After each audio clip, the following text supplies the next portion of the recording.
This podcast is sponsored by nobody. Hey dudes, welcome to Splat from the Past, the only 80s themed horror sci-fi show where things can get totally radical. Now, I am just so excited for today's show because I will be talking to a comedy staple of my childhood, and I cannot tell you how excited I am. I will be talking to Robin Duke. Yes, Robin Duke, who was on SCTV for a season, and then she was on Saturday Night Live for, was it 3.5 seasons, and I cannot wait. I mean, she is Wendy Weiner, she is all these different characters that she played, and it's going to be so fantastic. The Eddie Murphy and Joe Piscopo era of Saturday Night Live. I mean, it was an amazing time because the show was transitioning after the Belushi and Aykroyd era, and luckily things worked out. The show continues to go on, but it almost didn't, and it's going to be a great conversation today. She's also been in great movies like Club Paradise, Groundhog Day, Stuart Saves His Family, Multiplicity. She was in a horror movie, Blue Monkey, which William Fruit directed, and she's also been on Schitt's Creek. We're going to talk about a lot of great stuff today, Second City, all that. It's going to be a great conversation, and I cannot wait. She's going to be my first full-fledged member of Saturday Night Live. Because I've had Ann Beats, Tom Schiller, and Gary Weiss on before, but she's going to be my first full-fledged member, and it's going to be an honor. And I'd like to thank Ian, the host of Ian Talks Comedy, for the connection. So yeah, here is my interview with Robin Duke. Hey Robin, welcome to the show. How are you today? I'm exhausted. That's what I am. I'm exhausted. I've been doing midterms. I've got marking to do by Friday. Yeah. So I've been reading sketches and watching tapes and grading and doing all that. So it's exhausting. Yeah. I tell you. Well, nevertheless, I thank you so much for coming on today. I can't tell you what a tremendous honor this is because you've been a huge part of my comedy consumption for most of my life, and I am just so grateful. Thank you. Oh, no problem. No problem. So, going back in time, did you gravitate toward acting early on in your childhood? Okay, so here's what happened. Mm-hmm. Yes, I did. I was always putting on little plays and, coercing other kids to be in my plays. Yeah. And in the garage. And then finally in grade 9, I met Catherine O'Hara. And that was just the best because finally I found somebody who was as interested as I was in, in playing, in, doing characters and putting on plays and that kind of thing. So we met in the back of grade 9, sitting at the back of grade 9 and in the classroom. Yeah. And just were fast friends. Catherine would do impersonations of, who did she used to do? She used to do Paul Lynde, Jane Mason, and Mom's Mabley, okay? Yeah. So she was 14, and we would just sit and laugh and laugh. And then, of course, she could do all the teachers, too. Yeah. So, as I say, she was a kindred spirit. And Catherine always wanted to, Catherine always said she wanted to be an actress. Mm-hmm. And I go along with it and say, yeah, I want to be an actress too. But, Catherine actually pursued it. Her brother was going out with Gilda Radner, and Gilda was in Godspell, and then got into Second City. And Gilda kind of, she made it possible. She made it real. Because there was nobody, we didn't know anybody in show business or there wasn't a business here in Toronto, really, Right. until, Godspell and Second City came to town. And that's, Catherine got into Second City, started to work at Second City in the box office, and I went to university. So Right. that's basically how it all started.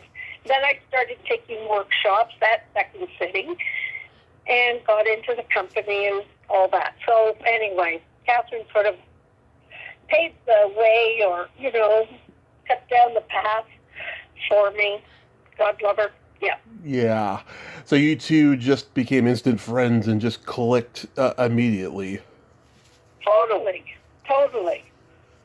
Yeah. I mean, Kath, it was the only person that, I guess other than my family, you were always laughing. My dad had a great sense of humor. My mother, my grandmother, they all had, were funny and silly. And I didn't really know anybody like that until I got into high school, other than my family. And then, there was Catherine, who was funny and silly like my family.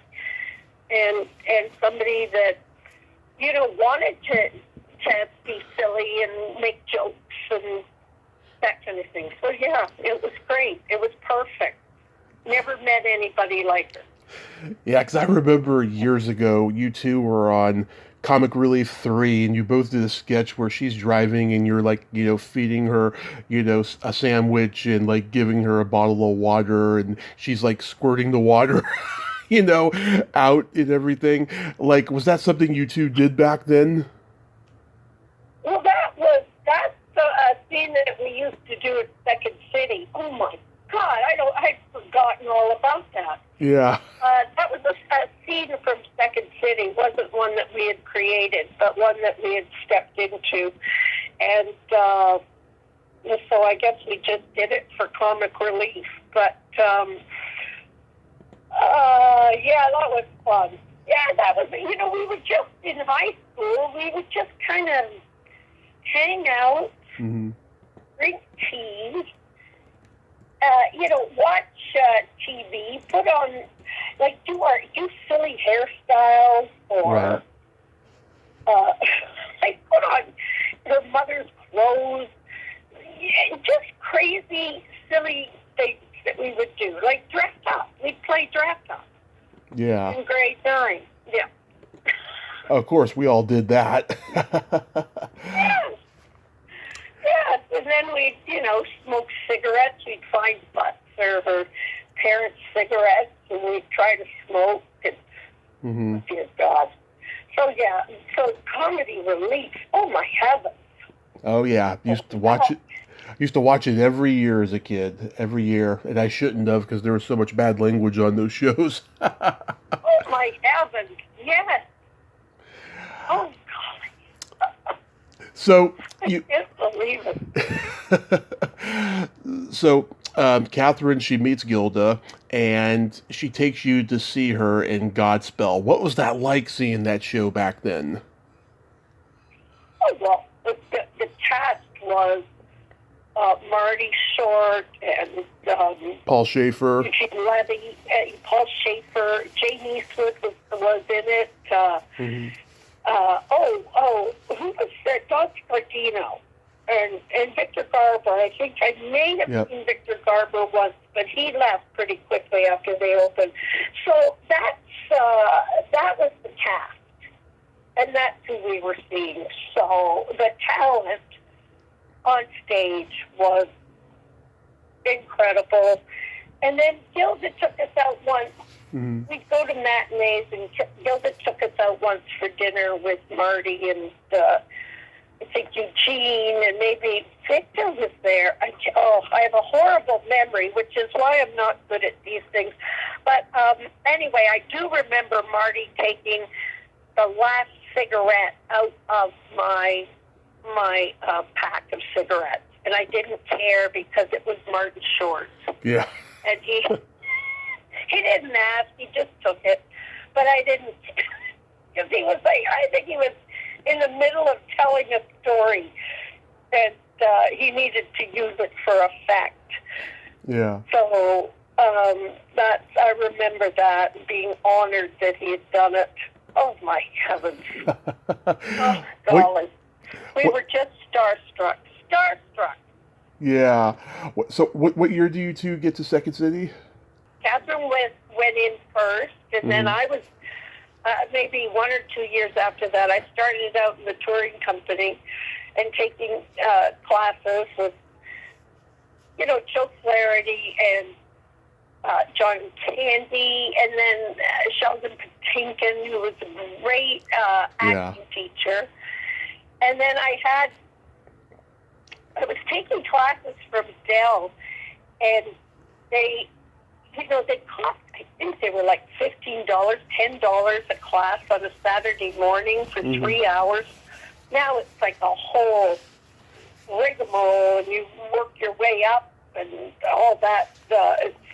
But this, when I was taking them, it was just, hand your money to the teacher and take the class. But anyway, Dell had been asked to put together a touring company by Andrew Alexander. They needed a touring company. So Dell picked the first 7 people who walked through the door of his class. And I happened to be one of them. That's how he picked the cast. That was my first professional job. Was just being on time, showing up and being on time. So I always tell my students that. It always works. Just show up, be on time. Yeah. Were you all aware that you were in the middle of a comedy revolution that was going on in the world? Certainly not. No. I mean, we hadn't seen anything like that. I loved watching comedy on television. Right. I loved Jack Benny and Richard Pryor, but you weren't sort of seeing that kind of comedy in and around Toronto. Right. Until Godspell, certainly until Second City. And then I remember going down and watching the show and just thinking, I have to do this. I have to do this. It was smart. It was funny. It was irreverent. It was satirical. There was acting. There was laughs. It was just unlike anything I'd ever seen. And it certainly was what did you call it? A revolution. Yeah. Yeah, because. Where are you from, Tom? Are you from Toronto? No, born and raised in San Francisco. Oh, is that right? Yeah. Oh, my heavens. Well, yeah. Toronto was going through this renaissance at that time. It was all of a sudden there were fancy restaurants opening. Right. And, it was just this great vibe in the city of going out and going to, restaurants, fancy restaurants where you could eat hamburgers, fancy hamburgers. Yeah. and then there was also the 505, which was the speakeasy that Catherine's brother Marcus ran. Right. And everybody would meet up at the 505 after their gigs. And it was great. It was great. It was romantic. Yeah, well, San Francisco had the committee at that time, right? And then in L.A. there was Firesign Theater, and in Toronto and Chicago was Second City. I mean, comedy was getting irreverent because the stand-ups like Richard Pryor and George Carlin were commenting what was going on at the time. It was just an amazing time for comedy. It was. Definitely. Well, Second City was commenting since like the early 60s, or they were always had that slant to their material. Yeah. And then when did Toronto start? In the 70s, right? The Toronto cast. Yeah. Yeah, like John Candy and Aykroyd and Gilda and all of them. They were like the first group of Canadian Second City. Yeah. I got to talk Yeah, to they were. I got to talk to Ed Asner before he passed. You know, he was in a group called the Compass Players, and they were the beginning of Second City in Yeah, Chicago. Yeah, yeah, definitely. And who's the guy that? Who's the real? Oh, I can't remember his name now.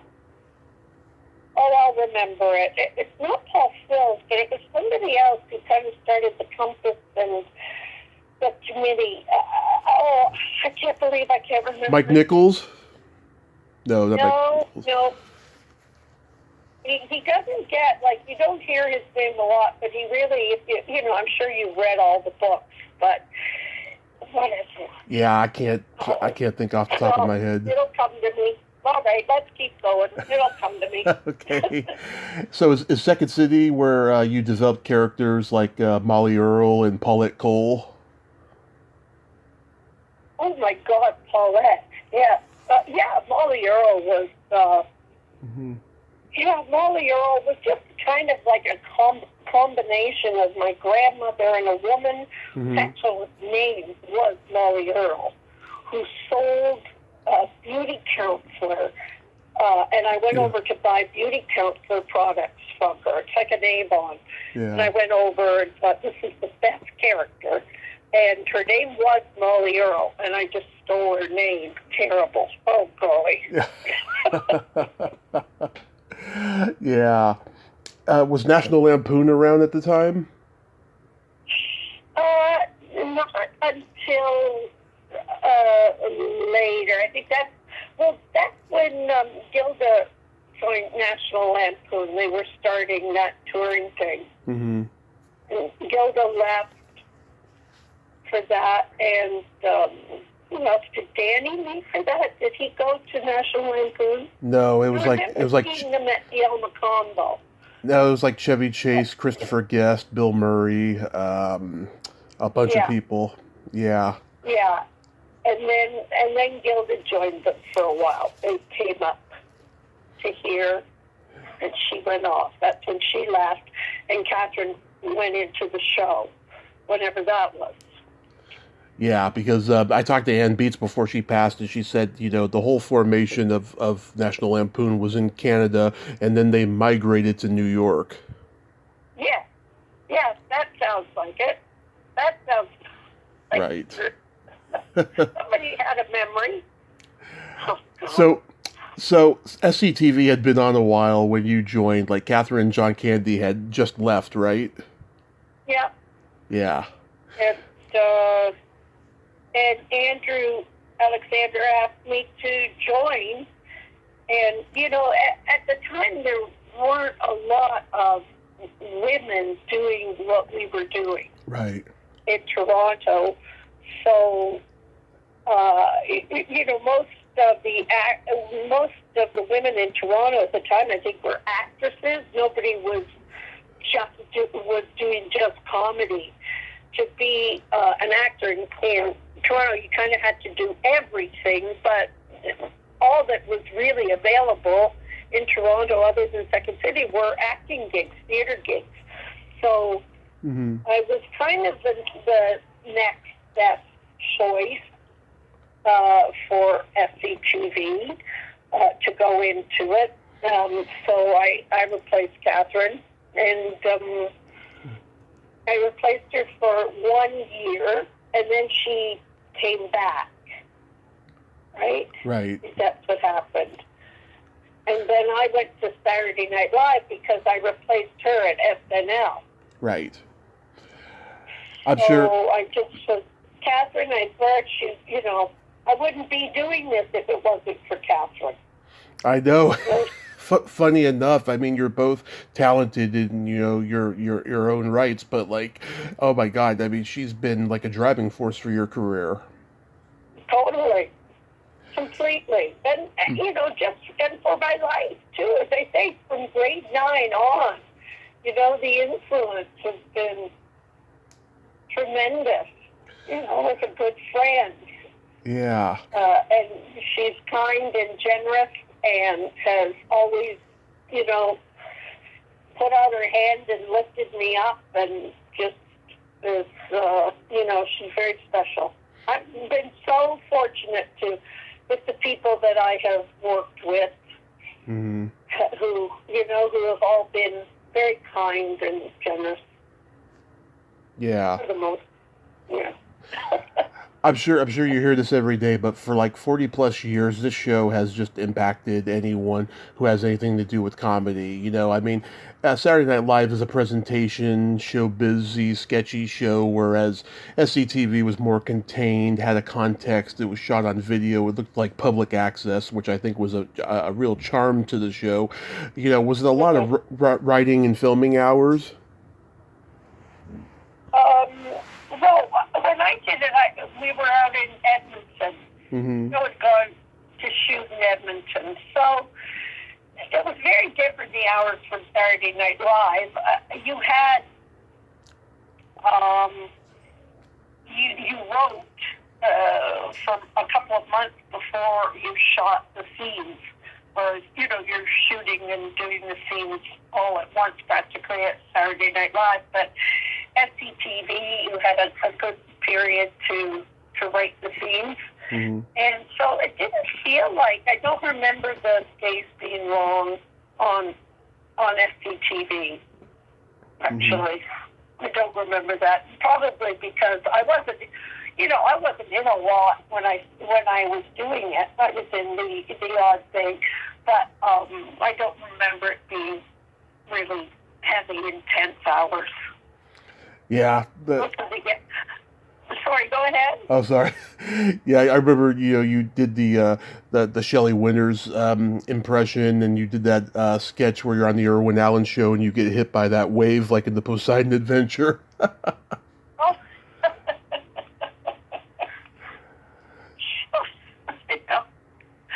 Oh dear. Yeah. I learned how to take a punch, didn't I? Yeah, that whole sketch was ambitious. It reminded me of the Saturday Night Live sketch a few years before, where like the whole NBC building was in on the joke. Like they're making fun of those like low budget sci-fi movies from the 50s, where like aliens were like taking over NBC, and oh my God, like. Can you imagine doing that sketch now? I mean, it would literally cause a national emergency because with the internet, people would take that for real. Oh, for sure. Yeah. Absolutely. Yeah, you got to watch what you're doing for sure. Yeah, it's crazy. Be careful. It's funny. It's funny how you and Tony Rosado went from SCTV to Saturday Night Live at the time. Yeah, well, Tony went down, Mm-hmm. and then Catherine was going to do it, and then she called me and said, I'm not going to stay. Come down. They're looking for women. So I flew down, and she'd given her notice, and I think, had recommended that I meet with Dick Ebersol. So I had a meeting with him on the 17th floor. 17th floor, yeah. Mm-hmm. And then he said, well, go out and meet some of the writers. And so we walked around for a little bit, and it was like waiting for him to make a decision. And then we'd been there a long time, and finally Catherine said to me, well, this is ridiculous. We were young and confident in those days. And Catherine certainly was. And she said, Robin, just go knock on his door and tell him you need an answer, because we've got to go. Okay, I mean, the courage, I mean, I don't know how I could do that. I could never do that now. But anyway, I knocked on his door and said, well, have you, we really got to go now. Have you made a decision? And I think he just said something like, oh, yeah, you're in. And that was it. Wow. So once again, Catherine pushed me. Yeah. And I got the gig. Yeah. And it was three years. And so, I got to work with Tony that first year. Yeah, I can imagine you, Mary Gross, Julia Louis-Dreyfus, you were all under a lot of pressure because here you were replacing Gilda, Lorraine Newman, Jane Curtin. It was like a hard act to follow. Was it like pressure filled? Yeah, it felt like that. It certainly did. There was that pressure. Julia wasn't there though that first year. It was Right. Christine Eversole. Yes. So it was Christine and Mary and I. And you know, it was so different from SCTV because the people I had watched and knew all the people that I had worked with on SCTV. I knew their work, I knew their talent, their ability, and then coming into Saturday Night Live, there were a lot of strangers. I didn't know people. I didn't know their sensibility. Yeah. So that part was difficult. There weren't, Mary was fun. I mean, I'm talking about people, I suppose, who really make you laugh.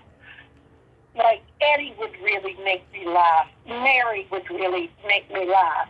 They were funny. They were inherently funny. Tim Kazurinsky would make me laugh. But Yeah. that first year, there were a lot of writers that were, they were writers. They were performers. Like I was used to working with writer-performers. Mm-hmm. I don't know if I'm making myself clear, but No, I get it. I mean, I suppose their humor came more out on the page. Right. And I don't know. I just never felt there was as strong a vibe as there was that first year as there was at SCTV in terms of just that comedic sensibility wasn't as strong as I had felt before. Well, you got at Second City. I mean, at SCTV, you got you're all improv comics, and at Saturday Night Live, Eddie Murphy and Joe Piscopo, they were stand-ups. So I guess you had to figure out a way to coexist in that format. Yeah, yeah.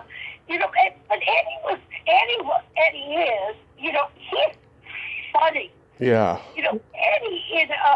Eddie can make you laugh from your gut. Yeah. Oh, yeah. Just sitting beside him, and let's say we're in the producer's office or we're working together. He makes you laugh deeply. There's not a lot of comedians and writers who are successful. A lot of them aren't like that. But Eddie certainly was. He just is genuinely funny. Mm-hmm. Very funny. He doesn't just show it when he's on. He's on all the time. Or being funny all the time. Not that he's on all the time, but he is genuinely funny. He sees funny stuff. He laughs at things. And, yeah. And it's not to say other people weren't funny. It's just that they were more writers, or I'm not explaining it well. Yeah. No, I get it. I'm talking about half the time. So, but I guess it was more of a golly, it didn't feel as free and open and as fun as SCTV. Saturday Night Live. Mm-hmm. Just because we weren't in charge. In Saturday Night Live, at SCTV, certainly the writers and the cast they made the final decisions. Right. Whereas on SNL, the people who made the final decisions weren't necessarily funny. Yes. There you go. Okay? Of course. That's what I'm trying to say. So what iconic hosts stand out the most to you in terms of being starstruck and being surprised at how great they were to work with? How great I was to work with? Yeah, what iconic hosts that you were excited to work with, that you were a fan of, that surprised you? Oh my God. Well, Oh, I loved, like, Jeff Bridges. Yeah. I loved working with Jeff Bridges on Saturday Night Live. He was great. I'll always remember him from there. Oh, golly, who else? Because you must have been walking on air because there was comedy icons like Jerry Lewis, Sid Caesar, the Smothers Brothers, Don Rickles, Lily Tomlin, Joan Rivers, Flip Wilson. I mean, you guys got to talk. You guys got to, act with, the creme de la creme of showbiz. Oh, for sure. I know. That was really exciting. It was also a bit intimidating, too. Mm-hmm. Like heaven. It was very intimidating. Kind of, oh, my heavens, Joan Rivers. It was always, I held back, I think, when they were around. Mm-hmm. And Jerry Lewis, he wasn't particularly nice. Of course. He wasn't I remember him in the producer's office. He was not nice. He just wasn't a nice man. Yeah. He was kind of being mean about somebody, and I didn't understand that. And Don Rickles was great. He was funny. Mm-hmm. I remember Don Rickles. What I came away with from Don Rickles was his rhythm, how ingrained his rhythm was with people. So it wasn't as if he actually had to say anything funny. Mm-hmm. People would just laugh at the end of a line that he would say. It wouldn't be funny, but you were so conditioned to laugh. Yeah. When he would stop saying, when he would stop talking, you were just conditioned to laugh. It was just that was always fascinating to me. Really showed me how important rhythm is in comedy. And like Mel Brooks was a drummer, and how important rhythm is, beats and all of that, what they lend themselves to comedy. Howard Hessman hosted like twice in one season. He must have been great. Oh, lovely man. Yeah. Absolutely lovely. I'm sorry, I just have such a bad memory, or maybe I blocked it out, or maybe it's PTSD. Sometimes Mary. Sometimes Mary and I talk about that. You're shell-shocked half the time. But yeah, I don't have a great memory of that, of anything basically. But yeah, Howard Heston was lovely. I think I did my first cold opening with Howard Heston. Nice. Which was special. Do you remember anything about Olivia Newton-John? Oh, she was sweet. Mm-hmm. Yes, and I got to work with her in a scene, and she was very lovely, just so sweet and and beautiful. Yeah. My heavens, she was gorgeous. Gorgeous, yeah. Just gorgeous. I remember that. Tiny, pretty, yeah. Yeah. Did any musical guests stand out for you that you were a fan of? Oh, Ricky Lee Jones, you do that there, you're going to ruin my song. She said that during the blocking once, too. Mm-hmm. I think it was the cameraman or somebody was doing something, and she said, if you do that there, you're going to ruin my song, in her Ricky Lee Jones voice. I was a huge fan of hers. Who else did the show? You would know better. Oh, golly. I got a funny story for you. So I talked to the drummer for the Go-Go's, Gina Shock, and she said they were so high and drunk that whole day, they don't remember meeting Billy Joel and taking a picture with him. Oh, my. Yeah, because at that time they were having two musical guests in the same episode, and they have no memory of that day whatsoever. And like when I brought up Billy Joel, she had no memory of meeting him or Yeah. anything. Well, I have to say that first year was, was like that for me. I know I was drunk in the Johnny Cash show. Yeah. Completely hammered during that show. Yeah. Anyway. Yeah. Blind in our dressing room. Yeah. And I would drink that wine. And then I'd have another bottle. That was the first year. I haven't touched a drop since. Oh, that's good. That's good. Did you get to witness any of the antics of Andy Kaufman? No. Okay. No, I didn't. Yeah, because that was during the wrestling controversy with Jerry Lawler at that time. Yeah, I don't remember that. Golly, I should. Maybe I should talk. We should have maybe get together with Tim and Mary and talk about those days, what they remember. Have you talked to Mary Grove? I would love to talk to Mary. I've tried getting in touch with her on Facebook, and I haven't gotten a response. Oh, okay. Well, I'll put in a good word for you. I would love that. I've been a fan of hers too for all my life too. I love that movie she did with Rebecca De Mornay, Feds. Oh yeah. Yeah, I think she's so talented, so talented. Oh, she really is talented. We're good friends. Good friends.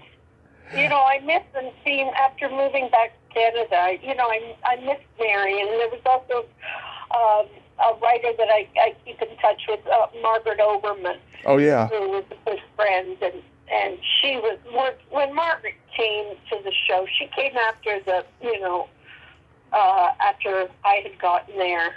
Mm-hmm. She came on board.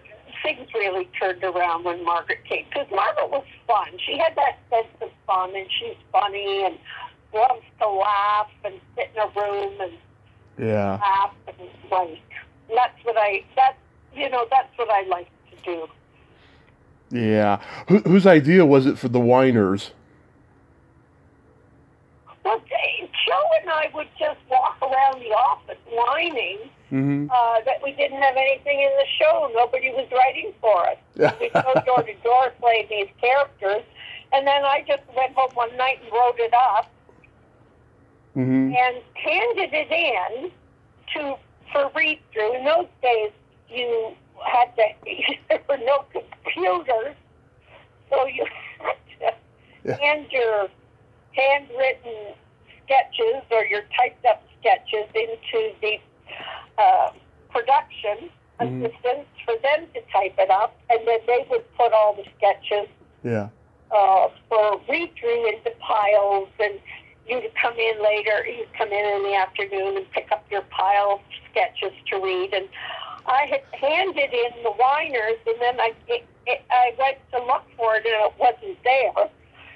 So I went to Bob Tischler, who was the head writer at the time, and said, "Bob, where's the whiners? Why isn't it in the read-through?" And he said that there weren't any laughs in it. There weren't any jokes. And I said, "Well, just let us read it, because it's about our characters. And I think it's got to be heard. It's not on the page." So anyway, he let us read it, and it was successful. And I think it was the first sort of recurring characters that Dick had that, on his time there with the whiners. So anyway, that's how that came about. So I had to push for it. I had to push for the whiners. Yeah. I mean, that's one of my dad's favorite characters and stuff. And I love the fertility clinic one with Ron Howard, and the one on the airplane with Danny DeVito, and then of course the one where you adopt Drew Barrymore when she was 7. Oh yes. Well, what's interesting?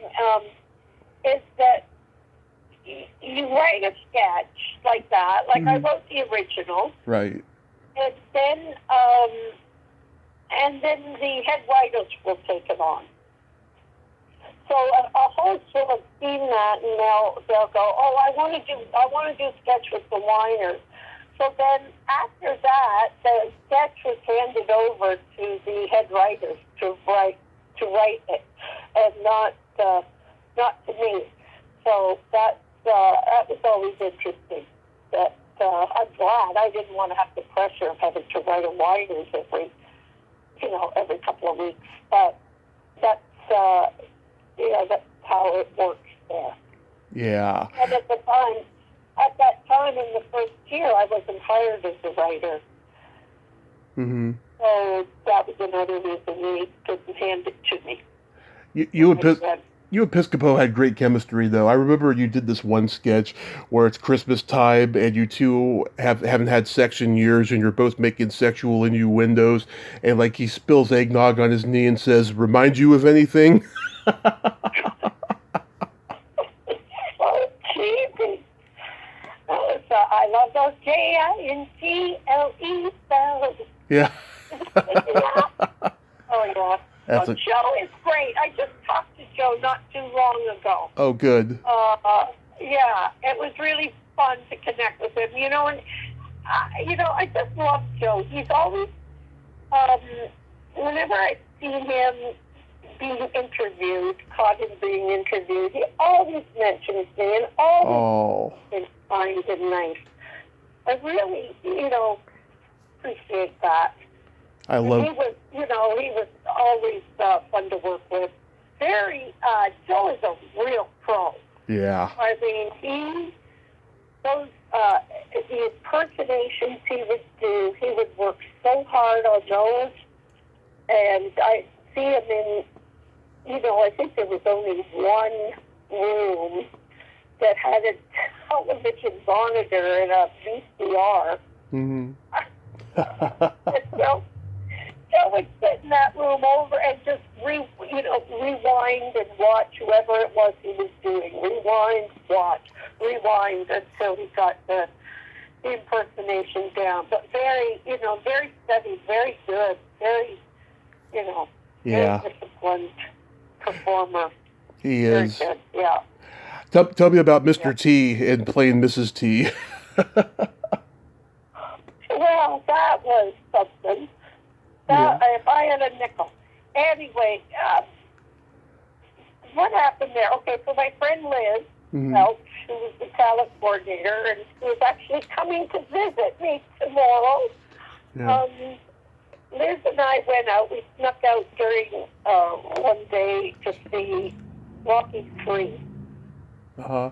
And we just fell in love with Mr. T. Mm-hmm. Just clever legs. I'd never seen a character like him. Mm-hmm. He was so mean and bad, and we just loved him. So the whole way back to the office, we were impersonating him, right, saying, "I pity the fool," and "Shut up, old man." And I went right into Dick's office, and I said, "Dick, you've got to get Mr. T on the show." Yeah. And he said, "Who is Mr. T?" I said, "He's in Rocky Street. You've got to get him on the show." And he was, nobody knows who he is. Yeah. Robin. So I had also asked him, tried to convince him to get Mel, who's the big movie star? Mel Gibson? Yes, Mel Gibson. He eventually did host, but in the late 80s. Yes, and it was after he'd done The Year of Living Dangerously, and I said, "You got to get this guy, Mel Gibson. He's really good. He's going to be. Nobody knows who he is, Rob. Nobody knows who he is." Yeah. So there you go. So anyway, I said to Dick, you got to get him. No, and then Dick came into my office one day and he said, "Your buddy's coming to do a guest spot on the show." Right. Or your boyfriend, or something like that. So write something up for him. Because I don't think anybody else knew who he was at that point. Yeah. And nobody knew who he was. So I wrote up Mr. and Mrs. T's Bloody Mary mix, and it went through read-through. I think Eddie read it in read-through. And then it was, he wasn't the host, but he was a guest star, which was unusual. He already had a host, but Mr. T was the guest star. And so he wasn't at read-through, and he came in on the Thursday, and the scene had made it, had made the board, had been picked from read-through. Right. And the producers came up to me and said, Robin, Mr. T is here, and we want you to read him the sketch. And I was like, what? Like, that's not the, I didn't say this, but that wasn't the protocol for me to, read the sketch to Mr. T. Anyway, I think they were concerned because nobody had ever done an impersonation of him before. Right. So they didn't know how he might react. So whether he would like it or not. Yeah. So anyway, I was down on the 8th floor, and they introduced him to me, and he's like, Mr. T, he's in chains. Mm-hmm. And an undershirt, a sleeveless undershirt, and he's got, he looks exactly like he did in Rocky 3. Mm-hmm. As Clubber Lang. And they said, Robin, this is Mr. T. We'd like for you to read him the sketch. And then they scurried off. Those producers scurried off. And hid behind, I could see them out of the corner of my eye, hiding behind a flat, on the 8th floor and the studio floor. They were hiding. So, because as they say, they didn't know who knew how would he get angry. Yeah. So anyway, I read it to him, and I was doing his voice, like, shut up, old man, shut up. You come to my apartment tonight, I'll show you a real man. And I read through it, and at the end there was silence, and then I heard, well, funny thing. Yeah. And then the two producers came running out, and they said, how did you like it? And then they escorted him upstairs and away, and that's how that came to be. So, oh, my God. Once again, after that, the producer-writers would write Mr. T for Eddie after that, but they would always include the I pity the fool, and that was the catchphrase that I had included, not knowing it was a catchphrase. It was like something that I repeated all throughout mine, and look what happened. Mr. T hosted the season after you left with Hulk Hogan. Yep. Yeah. Oh my God, that is crazy. Now, I'm a huge fan of Club Paradise. It's one of those movies me and my family would watch when I was a kid. Like, I talked to Steve Campman. He told me you all should have been committed after this movie because it was so crazy. It was an adventure. It was crazy. We were in Jamaica for 3 months. Yeah. It was great. It was great. What a time. God, Incredible time. It cracks me up. Mary Gross, she takes her top off, and we can see the side of her breast from behind, and you're like being a prude. You don't want to take yours off. You're like, Jackie, that is so obvious. Oh, that was fun. Oh, I just saw that movie a little while ago. Oh, yeah. Man. And of course, Levy. And is hysterical in that, and so is Steve. They're hysterical. And Eugene and Rick, the two fairies. Yeah. Oh my, they're good. They're so good. Yeah, Levy, he's standing in front of you with in front of you too. You're both looking, traumatized as he's got his dick out, and he's like, I don't want to get into a political discussion, but communism is the way to go. Classic. They were funny. Oh my gosh. So much fun. Yeah, that was quite the time. That was quite the time. And Robin Williams was a sweet guy. Oh, he was lovely. Yeah. He was just lovely. You know, yeah, he was great. He had an acting coach there with him all the time. Ed Greenberg? Pardon? Was it Ed Greenberg? No. I don't think so. It was a guy from Russia. Oh, okay. A Russian acting coach. No, yeah. I can't remember his name, but he was there all the time. And it was an interesting time. Was Peter O'Toole cracking everybody up? Oh, you never saw him. I mean, he wasn't in my little world. Yeah. But I do remember seeing him walk across the lawn, in Jamaica, like these huge lawns, and in his white suit and his hat he had a drink in his hand, and just, floating across the lawn. Mm-hmm. Oh, that's so cool. So cool, to witness that. It was just beautiful. It was like seeing a rare animal, an extinct animal. Anyway, he was, our paths did not cross. Yeah. At all. That was quite a cast, wasn't it? Oh, yeah. There was one night, I remember, where Henrik, my husband, was there, and he took his guitar out, and we were just sitting by the pool, a couple of us. Mm-hmm. And then Harold came out with his guitar. And by the end of the night, everybody was sitting around the pool, just like 20 people sitting around the pool singing song after song until the middle of the night. I think the sun rose up.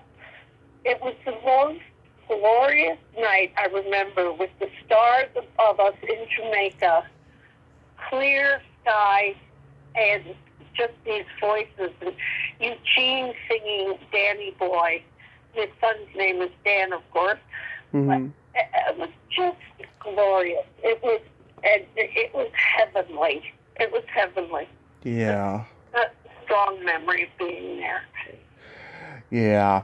Camaraderie of people, that worked at Second City, that have that, I think that have that history. Yeah. At Second City. It's a real bond that you have. It is. Yeah. My dad took me to see Groundhog Day when I was 9, and we've always loved that movie. Yeah, so Harold, he casted you again in this movie. Was it a lot of fun? No. Oh, once again, I mean, if you were going to be in a movie, that's the one to be in, isn't it? Yeah. Heavens, I'm lucky.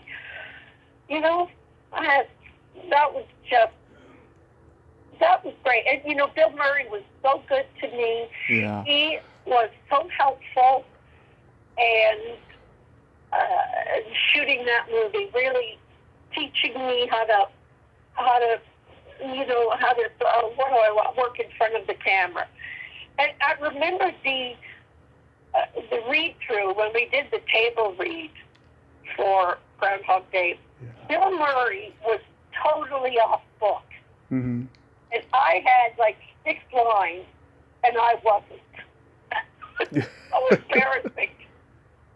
Like, I look up and I see that he was looking at me to read the lines along with me, And I was like, oh no, I didn't know my lines. But he did. Real professional, really professional. And I loved watching him because every take that he did was different. Yeah. He never did the same thing twice. It would be a different energy or voice or sound or inflection. Everything would change from one take to the next. And then the last take he would do, he would nail it. Mm-hmm. It was just fascinating to watch him. Yeah, that was great. Yeah, the sad thing about that movie, though, Bill and Harold had a falling out during it, and it went, unresolved for years until just before Harold's passing. And I don't know if you saw Ghostbusters Afterlife, but those tears at the end that Bill Murray has as, Harold's holographic image is there. Those tears are real. You can tell. Yeah. Yeah. Yeah. I don't know. I don't know what happened there. I do remember there was a day where Bill didn't show up to set, Hmm. and they were waiting for him, and everybody on set was waiting for him. And I don't know if it was about that he had kept the cast and crew, and he never showed up that day. Yeah. And maybe that's what it was. I don't know, but that's a very sad thing, considering the history that they had together. It was. It must was. have been something, because Harold isn't that kind of guy. Oh, no. Across the board, he was great. He wasn't that kind of guy. He didn't have a mean bone in his body. He was a saint. He was a smart and deeply funny, and don't know what happened there. Do you know Ann Ryerson? No, I didn't. Yeah, she's a friend of mine. She told me that Stephen Tobolowsky's Ned Ryerson character is not named after her, and she didn't originate the whistling belly button trick. Oh, okay, good. Oh, I'd always thought it was her. Yeah. I'm glad you told me. Yeah. Does anything stand out about Stuart Saves His Family and Multiplicity, the other movies you made with Harold? Oh, Stuart Saves His Family is one of the funniest movies, isn't Yeah, it? it is. It's funny. I didn't get it when I was younger, but I get it now. Yeah. Oh, yeah. Oh, and the acting in that scene of where they go on the family vacation, Hmm. I think that's one of the funniest scenes because of its truth. Because Yeah. I don't know a family that hasn't gone through that in some way, shape, or form on a family road trip. It just really, really makes me laugh. And it just is I loved that film. I just loved it. Al Franken's hysterical in that. Yeah. What a great character that was. Boy, you miss him doing comedy. You miss him being a senator for sure, but Yeah. I remember him in the Senate thing. I can't remember what it was, but he said, I have spent a career looking for the absurdities Hmm. in, human behavior in life, and whatever, nothing could top what he was going through at that moment. The absurdity of what he was dealing with. Anyway. And Multiplicity is very underrated too. Yeah, it is. Multiplicity. I had a little part in that. I was pregnant during that. Yeah. But, Harold, God love him, he always included me. Like a lucky charm. Yeah. I'm a big fan. Like a rabbit's foot. Yeah, like a rabbit's foot. I'm a big fan of Hostage for a Day. This aired like a month after John Candy passed, on Fox, and I believe that. And I think it's so brilliant. It should have been a mainstream theatrical hit. It's got such a wonderful premise and everything. How was it being directed by him? Oh, it was heaven. Oh my God, it was heaven. And I think John really fought for me to be in that film. And he did it in Toronto. Mm-hmm. We shot it in Toronto, and the whole time I felt like there was a light around the production. Mm-hmm. Everybody was just enamored, of course, with John, and he had hired all his friends and people that he really liked over the years, or loved, or had known on the crew, and everybody just worshipped him and were so everybody's thrilled to be involved. And so there just was this beautiful light around it. And, God, it's so sad. It was so sad because it was his directing debut, and he was so good. Yeah. And, yeah. George Wendt. Sorry, go ahead. George Wendt, I met him at a horror convention 6 years ago, and he was such a nice guy, and he told me some great things about John Candy. Oh, did he? What Yeah. did he say? Oh, What did he say? he was just a consummate pro, and Yeah. he said that even though John was in Canada, Second City, and he was in Chicago, Second City, he says, I wish I had come up with him, but at least I got to work with him, later in life before he passed. Yeah, definitely. Yeah, I'm so lucky. So lucky. Oh, John had a scene in that where he was playing one of the Russian bad guys. Yeah. And he had a long leather coat. Yeah. And I remember watching it, and it was an exterior, and they were way, way far away where they were shooting, but I could see them up on this hill shooting, and John had his back to me, Mm-hmm. but I was laughing. It's like he could do back acting and make Yeah. just the way he was standing. Yeah. Knew what he was doing was funny, and it just made you laugh. He loved to make people laugh. He loved people. He was so kind and generous to people. Yeah. Took time with everybody. Yeah. And people just adored him. He was one of a kind.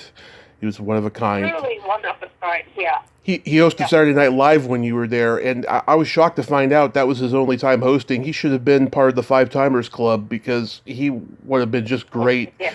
Especially that era when Lauren came back, I don't know. Yeah, that was great. He came on. That was really fun. Yeah. Oh, he was funny. Oh, he was good. You got to He be was good. you got to be the victim of an insect in Blue Monkey. Oh, come on! William Fruitt, what a genius that guy is. So underrated. Can't believe you're bringing that up. An- Oh, my God. Well, another Second City alum, Don Lake, is in it. Well, you know what's ironic is that I've worked there now at the college, at Humber College, and I worked there. Yeah. This was my last year teaching full-time at Humber. I started in 2004. Right. And this will be my final year. Nice. It's my last semester teaching full-time. So anyway, it's ironic that I ended up there at Humber College because they used to shoot a lot of films there. They did Police Academy and,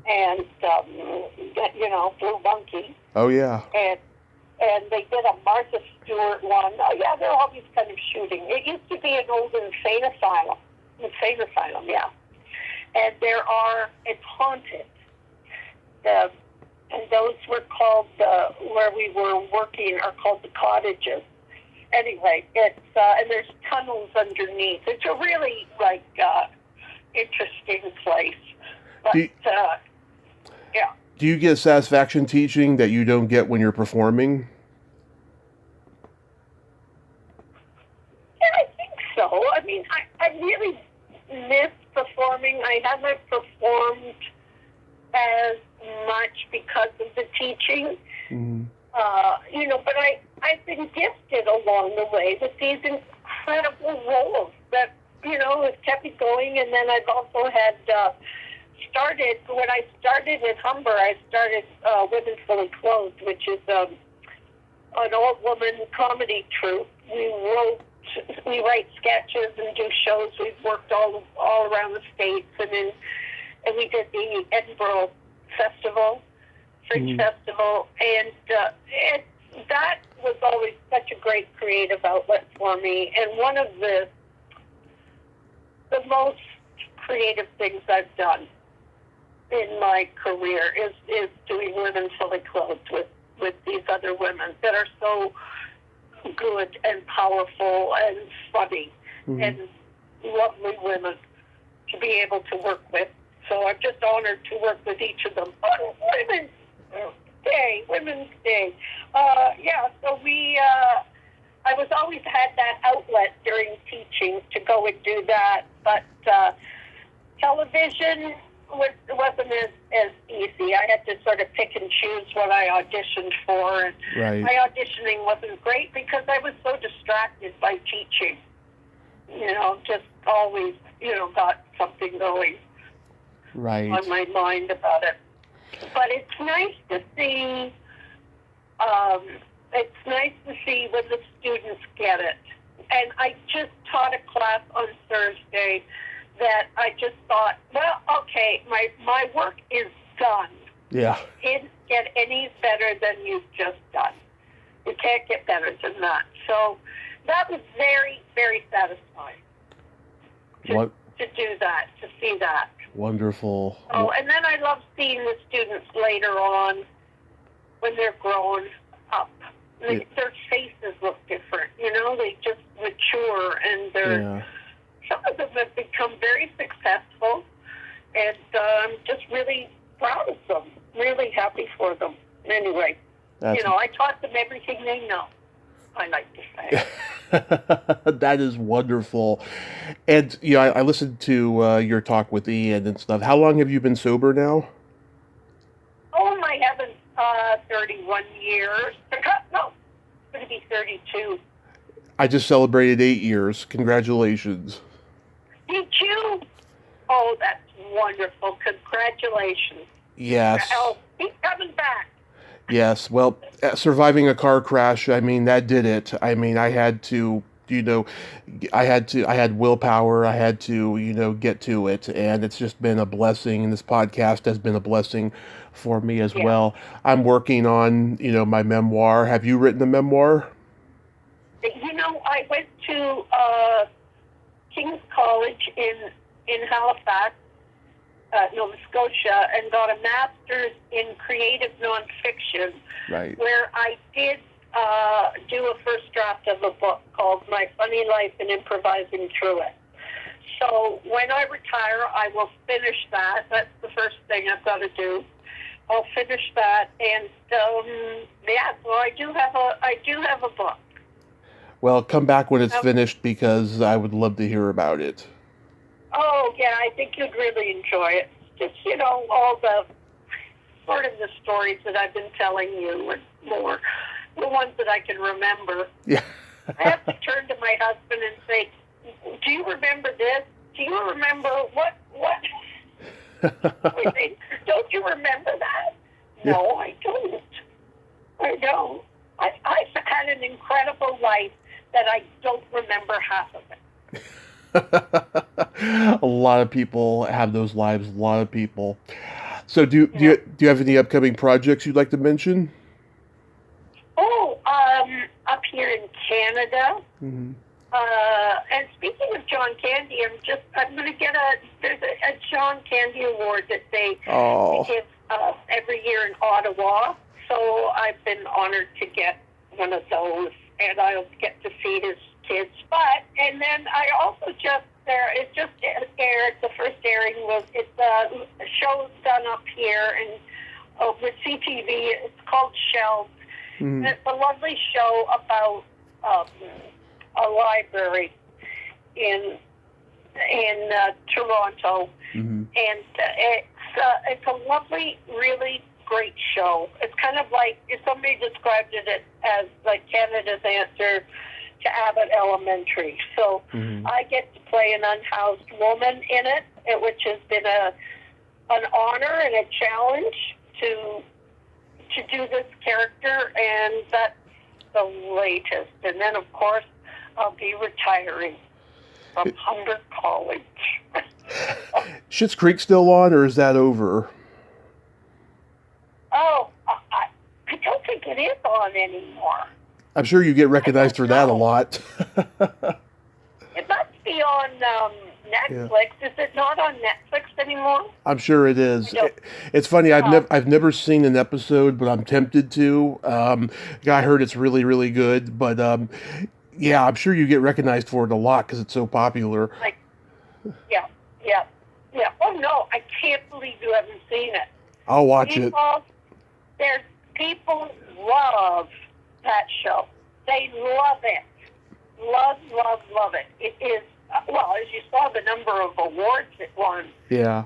And that was such a gift, too. I mean, that was handed to me. And it was such a great part to play. And I had so much fun playing with Dan Levy. I mean, Eugene Levy. was a baby. I think I had one scene with Eugene, but most of my scenes were with Dan. Oh, okay. So I just, they had to keep cutting because I kept calling him Dan and not David in the scene. Yeah. They go, his name's David Robin. Oh, yeah, that's right. Because he just looks like little baby Daniel, whenever I'd be doing scenes with him. So I've known him a long time. Since he was a baby. Yeah, you're all geniuses, and I have to say, Robin, you are a national treasure, and again, this has been a tremendous honor. I'm going to go cry after I hang up because dreams really do come true. Oh, thank you. Thank you so much. That's so nice of you. Thanks. Yes. And thanks for asking me. I'm honored to be a part of your roster. Anyways, that's fantastic. And we'll talk soon, I hope. Maybe we'll see you on the, there's a line I'm trying to think of. Well, we talk the past of, we will, oh, forget it. You know what I'm talking about. let me know if Mary's down to come on, because I'd love to have her. And I will, yeah. I'm glad Ian could connect us. Happy Women's Day, and be safe out there. Thanks, you too. Bye now. Bye-bye. Bye. Bye-bye. Well, there you have it. Robin Duke. Ain't she a sweetheart? What a great lady. I'm so glad that we could have this conversation today and talk about that era of comedy.